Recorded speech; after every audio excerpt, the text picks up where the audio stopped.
Il s'agit d'un projet de livre qui en fait reprend des éléments que je publie depuis une dizaine d'années sur mon blog. Ça concerne plusieurs quartiers du nord du centre de Montpellier. Et donc ça explore l'histoire de ces endroits-là et des personnes qui y ont vécu. Alors là, je suis en train de finaliser une page qui concerne la fourrière de chiens. L'idée, c'est quand même d'essayer d'explorer ces endroits-là en faisant de l'histoire, pas simplement en racontant des anecdotes. Des pages presque carrées, en fait. Le texte est organisé en colonnes, j'essaie de choisir une police un petit peu élégante. Et toute la difficulté, en fait, c'est que j'ai beaucoup de choses.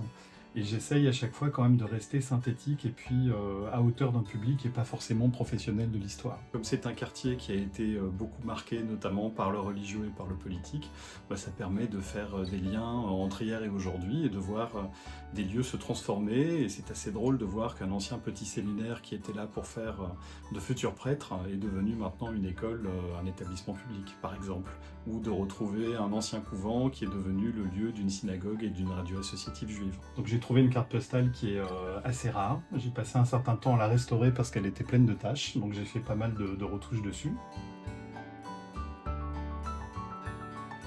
D'avoir un peu de dynamique de récit et que chaque sujet ne dure pas plus d'une page. Ou alors, si ce sont des endroits qui ont une histoire très importante, de faire en sorte qu'il y ait une période par page et que vraiment on puisse picorer au long de la promenade en fait, et pas avoir une lecture très austère qui durerait de longues heures.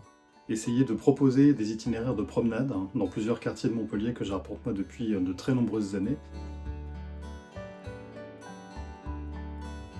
C'est quand même un sujet un petit peu spécifique, donc l'idée c'était de ne pas passer par un éditeur et quand même d'essayer de réunir les quelques milliers d'euros nécessaires pour faire un petit tirage, 200-300 exemplaires, en donnant pour avantage aux personnes qui me soutiennent d'avoir un exemplaire moins cher que ce que ce sera dans le commerce après.